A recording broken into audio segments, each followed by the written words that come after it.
Bonjour. Depuis 2-3 ans, je m'intéresse de près à l'auto-édition pour imprimer mes projets. Ce qui m'a amené à tester pas mal de services différents. Aujourd'hui, je vais vous parler de 5 sites qui pourraient vous intéresser si vous cherchez à auto-éditer votre BD, manga, roman graphique ou que sais-je encore. J'en profiterai pour relever les points forts et points faibles de chacune de ces plateformes pour que vous puissiez choisir celle qui vous convient. Mais avant, je vais brièvement définir l'auto-édition et expliquer pourquoi je m'y suis intéressé.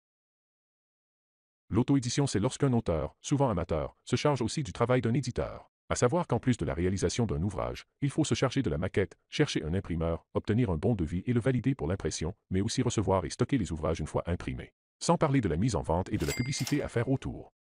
Pour faire de l'auto-édition, les deux moyens les plus connus sont, soit de passer par un site de financement participatif, soit passer par une plateforme d'impression à la demande. Bref, c'est un sacré travail, très souvent à perte, mais stimulant.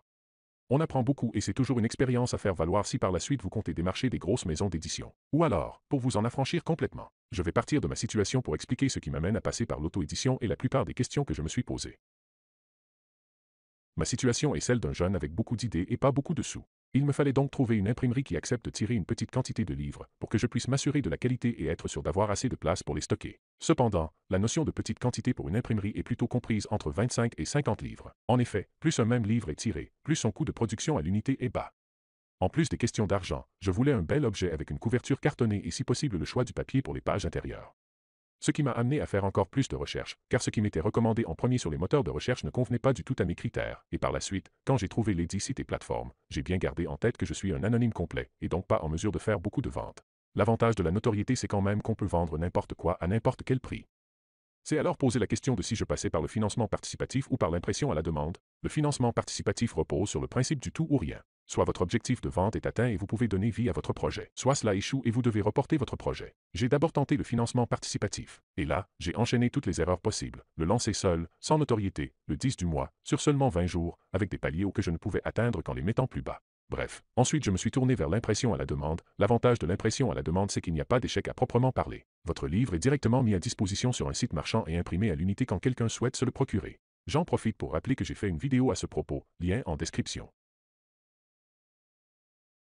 Maintenant, je vais enfin passer au site d'auto-édition. Le premier que j'ai essayé était Colibri. Colibri est un service d'auto-édition rattaché à l'imprimerie Message SAS située à Toulouse.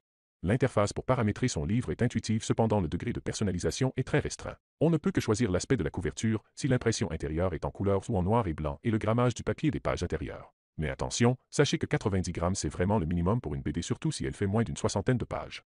Pour éviter toute mauvaise surprise, il propose un gabarit de mise en page sur Word ou sur Adobe InDesign en IDML. Le format IDML fonctionne sur toutes les versions d'InDesign, mais aussi sur des logiciels comme Affinity Publisher. C'est personnellement celui que j'utilise. De plus, Colibri génère automatiquement une prévisualisation lorsque votre document est chargé sur le site. Mais attention, ils apposent, sans que vous ne puissiez le désélectionner, leur logo en dernière page de votre ouvrage. À part ça, les prix sur Colibri sont parmi les plus abordables si vous commandez 3 ou 4 impressions.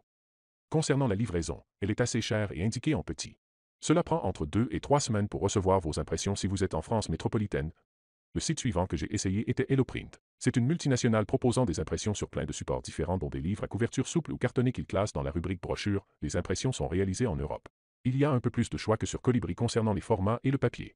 Il propose aussi un gabarit, si besoin. Les prix sont assez élevés, même pour une petite quantité de bouquins. Il faut activer une option pour que les prix soient indiqués en toutes taxes comprises. Concernant la livraison, elle est offerte si vous choisissez la date la plus reculée. Il y a aussi de temps en temps des réductions, mais à chaque fois que j'ai essayé un code, il ne fonctionnait pas, même celui pour la première commande. De plus, ils spamment la boîte mail quand vous acceptez de recevoir leurs offres promotionnelles. Honnêtement, si je devais refaire des impressions, ce n'est pas par eux que je passerai. Le troisième site dont je vais vous parler est Sprint24. Je tiens à préciser que c'est de loin le plus cher de la liste, cependant il reste intéressant de l'évoquer car c'est l'un des seuls sites qui propose la couverture à rabat comme pour un manga. Des pages de garde en couleur pour les livres à couverture cartonnée, mais aussi une reliure cousue, plutôt que collée avec une colle extra forte, ce qui donne un aspect assez luxueux au livre. On peut aussi ajouter un titre en dorure ou un vernis sélectif, mais là faut clairement avoir un budget. D'où un financement participatif. Les impressions sont faites en Italie, eux aussi fournissent un gabarit, la livraison coûte presque 12 €, mais les délais d'attente sont parmi les plus courts. Le quatrième site est Amazon KDP. J'avais déjà fait une vidéo dessus, mais je trouve intéressant d'en reparler pour que vous puissiez le comparer avec les autres. Les ouvrages sont soit imprimés en Italie, soit en Pologne.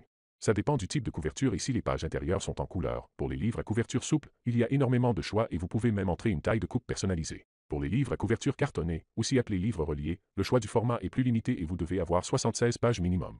Cependant, Amazon KDP fournit tous les gabarits nécessaires. Au niveau des pages intérieures, votre livre sera forcément imprimé sur du papier 90 grammes, mais vous pouvez choisir l'aspect et l'utilisation ou non d'encre de couleur. Concernant les coûts d'impression, ils sont de loin les plus abordables de cette liste. On est sur une fourchette allant de 5 à 20 balles par exemplaire. Sans oublier que vous pouvez commander des tests d'impression et obtenir un ISBN gratuitement. Mais le gros intérêt du site réside dans l'opportunité qu'il vous offre, avoir son ouvrage disponible en impression à la demande sur Amazon, ce qui vous évite d'avoir à gérer le stockage, ainsi que la création d'une boutique en ligne. Au niveau des délais de livraison, comptez une dizaine de jours pour recevoir vos exemplaires d'auteur, moins pour les clients. La livraison est payante mais se chiffre en quelques euros. Le cinquième et dernier site est imprimermonlivre.fr. On ne pouvait pas faire plus explicite comme titre. Imprimermonlivre.fr est un service d'auto-édition rattaché à l'imprimerie DFS située à Aix-en-Provence. Concernant les formats et le choix du papier, il y a vraiment de quoi faire. De plus, ce sont les seuls à proposer l'impression de pages de garde personnalisées comme pour, entre guillemets, les vrais BD. Le rapport qualité-prix est plutôt bon, même pour des petites commandes. D'autant que la tarification est directement indiquée en toutes taxes comprises. Le seul bémol que je relèverai, c'est le temps de livraison qui avoisine les 3 à 4 semaines. Mais bon, ça apprend la patience. Si je devais faire un bref récapitulatif, Colibri convient bien si vous avez très peu de moyens et que vous voulez donner une existence physique à votre projet. Sprint 24 est plus adapté pour le financement participatif pour proposer un bel objet. Amazon KDP est le plus approprié si vous voulez gagner du temps et que votre livre soit disponible à grande échelle. Quant à imprimermonlivre.fr, je pense qu'il convient à la fois pour le financement participatif et pour mettre en valeur votre travail afin de démarcher des gros éditeurs. Si cette vidéo vous a été utile, soutenez-moi en vous procurant mes BD sur Amazon et ou des tirages de grande qualité de mes illustrations. Sinon, vous pouvez tout simplement vous abonner à mon YouTube et à mon Instagram. Merci d'avoir visionnagé.